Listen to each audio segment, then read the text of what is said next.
Hello నమస్తే welcome to నేటి రాత్రి నేను మీ శివసుబ్రహ్మణ్యం అసలు మనం దేశంలో మన ఇండియాలో పాలిటిక్స్ ఎలా ఉన్నాయంటే అసలు నిజంగా ఇవేనా పాలిటిక్స్ రాజకీయ నాయకులు ఇట్లనే ఉంటారా అసలు పాలిటిక్స్ కి సంబంధించి ఏమైనా ఎడ్యుకేషన్ ఉందా అని జనాలు అయితే ఎప్పుడో మర్చిపోయారు నిజంగా అసలు మన రాజకీయ నాయకులు చేసే పాలిటిక్స్ ఏవైతే ఉన్నాయో అవేనా అసలు నిజమైన పాలిటిక్స్ అసలు దానికి సంబంధించిన పుస్తకాలు ఏం చెప్తున్నాయి ఏ పార్టీ చూసుకున్నా కూడా మనం ఇప్పుడు అధికారంలో ఉన్నది లేదా ప్రతిపక్షాలు ఉన్నాయి ప్రతి ఒక్క party BRS BJP Congress TDP Janasena అన్ని మన తెలుగు రాష్ట్రాలలో ఉన్న పార్టీలు ఏవైతే ఉన్నాయో వాటి గురించి మాట్లాడుకుందాం అసలు నిజంగా ఇప్పుడు మనం చూసుకున్నట్లయితే యువత కూడా చాలా మంది కూడా పాలిటిక్స్ లోకి రావాలని చెప్పి చూస్తున్నారు మరి వీళ్ళని చూసి ఇన్స్పైర్ అయ్యి మీరు కనుక వస్తే నిజంగా మీరు ఈడ నడవలేరు అసలు వీళ్ళు చేసే రాజకీయాలు ఏవైతే ఉన్నాయో అవి రాజకీయాలే కాదు ఎంతసేపు మైనారిటీ ఓట్లను ఎట్లా సాధించుకుందామా పైసలు ఇచ్చి ఎట్లా గెలుద్దామా వాళ్ళ ఓట్లు ఎట్లా తెచ్చుకుందామా ఆడ మత ఘర్షాలు ఎట్లా చేపిద్దామా ఏందని వీళ్ళు చూస్తారు అంతే తప్పించి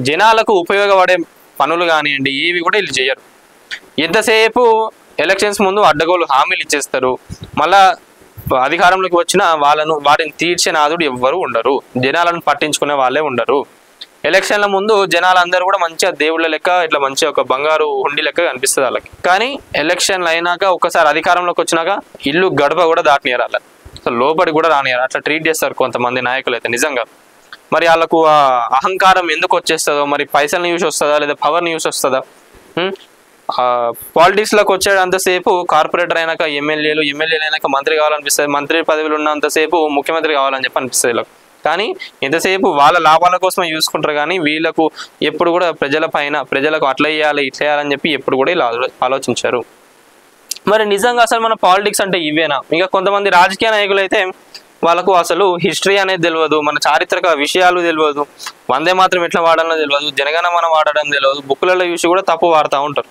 చూస్తలేమో మనం మన తెలుగు రాష్ట్రానికి సంబంధించిన నాయకులు ఎంత గొప్పగా వాళ్ళు వైరల్ అవుతున్నారు సోషల్ మీడియాలో ఒక్కొక్కరి గురించి చరిత్రల గురించి మాట్లాడుకుంటే చాలా దరిద్రంగా ఉంటుంది అట్లాంటి వాళ్ళు ఈ రోజు రాజకీయాల్లో వచ్చి ఏలుతున్నారు మరి ఏడవేని ఇప్పుడు వచ్చే యూత్ ఎవరైతే ఇంట్రెస్టెడ్ ఉన్నారో పాలిటిక్స్ లో వాళ్ళందరూ కూడా ఒకటే చెప్తున్నా పాలిటిక్స్ కి సంబంధించి కూడా చాలా కోర్సులు ఉన్నాయి దాంట్లో ఒక రాష్ట్రాన్ని ఎట్లా నడిపియాలి ఏముంటది రూల్స్ సంక్షేమాల గురించి కానివ్వండి మనం ఎట్లా నడుచుకోవాలి ఏందనేది కూడా చాలా కోర్సులు ఉన్నాయి దాంట్లో కూడా పిహెచ్డీలు చేసిన వాళ్ళు ఉన్నారు చాలా మంది ఉన్నారు మరి ఏవి ఈ రోజు అవన్నీ ఎక్కడ పోయినాయి ఏడ కనుమరుగైపోతున్నాయి అవన్నీ కూడా చరిత్ర తెలియదు రాజకీయ నాయకులకు చారిత్రక విషయాలు తెలియవు దేశ చరిత్రకు మూలాలు తెలియవు చారిత్రక ఆనవాళ్ళ మీద అవగాహన ఉండదు చారిత్రక సత్యాలు తెలిసిన వాళ్ళు కరువవుతున్నారు విద్యావంతులు వస్తున్నారు విద్యాభివృద్ధికి తోడ్పడడం లేదు ప్రపంచ వారసత్వం మీద అవగాహన ఉండదు సమాజం గురించి తెలియదు సామాజిక పరిస్థితులు అర్థం కావు సామాజిక శాస్త్రం చదివిన వాళ్ళు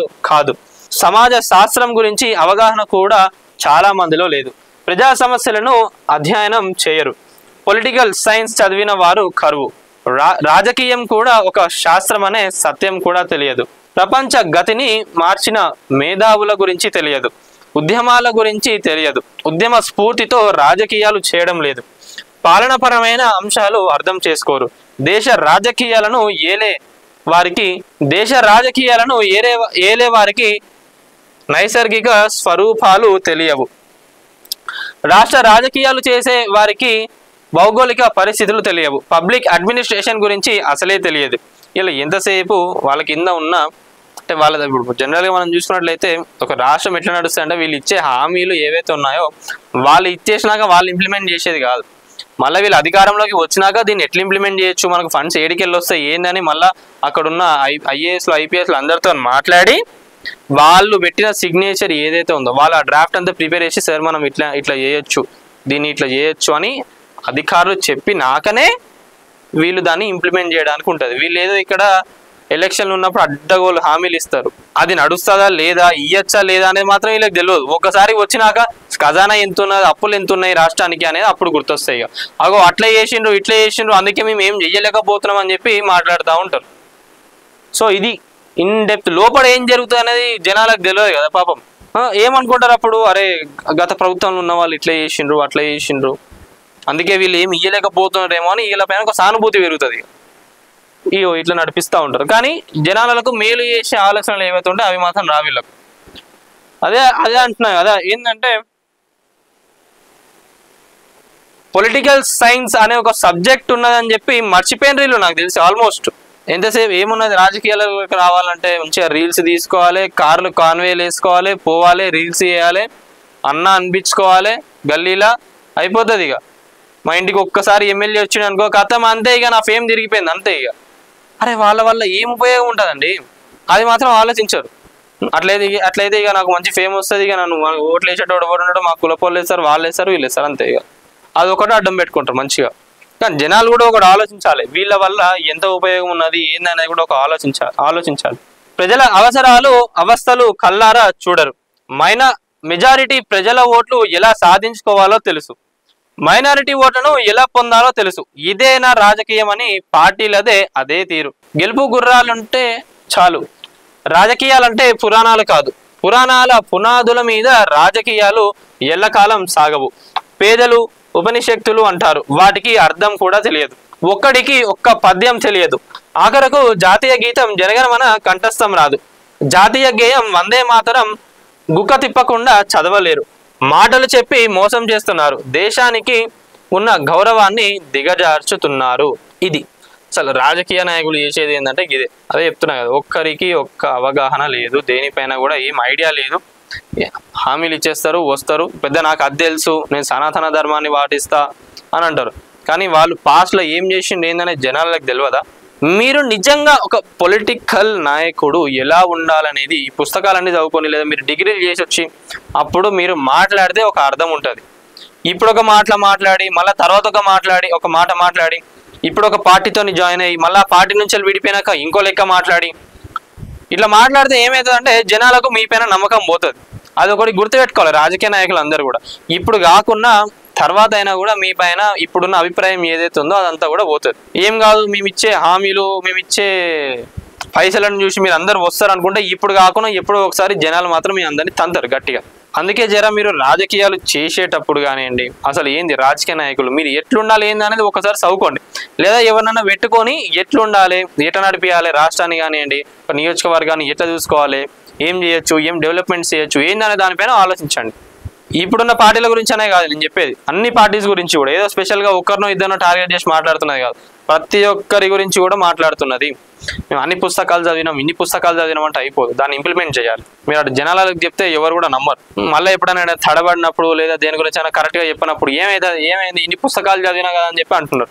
నాకు అది తెలుసు, రియల్ ఎస్టేట్ ఎట్లా చేయాలో తెలుసు, తెలంగాణను ఎట్లా రేజ్ చేయాలో తెలుసు అని అంటారు. ఏమైంది ఈరోజు తెలంగాణ రాష్ట్రం కానివ్వండి, ఆంధ్ర కానివ్వండి, ఏమైంది? కొట్టుకుంటున్నారు, ఇక గిలగిలగిల ఇట్లా కొట్టుకుంటున్నారు. మాకు అదైతే లేదు, ఇదైతే లేదు, శాతం అయితే లేదు, గత ప్రభుత్వం ఇట్లా చేసింది, గత ప్రభుత్వం అట్లా చేసింది అని చెప్పి వీళ్ళు మాట్లాడుతున్నారు. వీళ్ళేనా మన రాజకీయ నాయకులు? ఇవేనా రాజకీయాలు? ప్రతి ఒక్కరు కూడా ఒక్కసారి ఆలోచించండి. జనాలు ఎప్పుడైతే రాజకీయ నాయకులను ప్రశ్నిస్తారో అప్పుడు వాళ్ళకు భయం పుడుతుంది. ఎవరైనా కానివ్వండి, ఏ పార్టీ అయినా అధికారంలోనూ ఉండని, భయపడే ప్రసక్తే లేదు. ఎందుకంటే మీరు ఓటేసి వాళ్ళని గెలిపించిండ్రు, మీకు ఇస్తాన్న హామీలు ఏవైతే ఉన్నాయో వాళ్ళు ఇస్తా అన్నారు కాబట్టి మీరు గెలిపించిండ్రు. చాలా మంది కూడా కొట్టుకుంటున్నారు. ఇప్పుడు మనం చూసుకున్నట్లయితే ఇప్పుడు సినీ కార్మికులు కానివ్వండి, ఎవరైనా కూడా వాళ్ళందరూ ఏమనుకున్నారు, మాకు రావాల్సిన ఇల్లులు కానివ్వండి, మాకు రావాల్సిన హక్కులు ఏవైతే ఉన్నాయో అవన్నీ కూడా వస్తాయి కాబట్టి మేము ఈ ప్రభుత్వాన్ని ఎంచుకున్నామని చెప్పి చెప్తున్నారు. మరి ఏమైంది? ఇన్ని సంవత్సరాలు అవుతున్నా కూడా మనం గత ప్రభుత్వం చూసుకుంటే 10 సంవత్సరాల నుంచి కూడా కొంతమందికి అయితే ఉద్యోగాలు లేవు. అట్లా చాలా కూడా డ్రాబ్యాక్స్ ఉన్నాయి. అవన్నీ ఎందుకు వస్తున్నాయి అట్లా? నిజంగా ఒక పార్టీ, ఒక పొలిటికల్ పార్టీ ఎలా ఉండాలి, ఒక రాజకీయ నాయకుడు ఎలా ఉండాలి ఏందనే దానిపై వీళ్ళు స్టడీ చేస్తే ఆ పార్టీ అనేది 5 సంవత్సరాలు అయింది, 10 సంవత్సరాలు అయింది, ఉన్నన్ని రోజులు మంచిగా జనాలందరినీ చూసుకుంటూ రాష్ట్రాన్ని మంచిగా చూసుకుంటే ఆ పార్టీ ఉంటుంది కదా ఎల్లకాలం. మరి ఎందుకు మారుతున్నాయి పార్టీలు? ఓకే, ఎలక్షన్లు వచ్చినప్పుడల్లా కూడా ఎందుకు వేరే పార్టీలు అధికారంలోకి వస్తున్నాయి? ఎందుకంటే వీళ్ళకు రాజకీయాలు తెలియదు, ఒక రాజకీయ నాయకుడు ఎట్లుండాలో ఏందనేది తెలియదు కాబట్టి ఇవన్నీ నడుస్తున్నాయి. అందుకే జనాలు మీరు కూడా ఒక్కసారి ఆలోచించి ఓటేసేటప్పుడు ఎవరికి వేస్తున్నాము, వాళ్ళ ఏం ఉపయోగం ఉన్నది, మీ ఏరియాకు ఏంది అనేది కూడా ఒక్కసారి ఆలోచించి ఓటేయండి.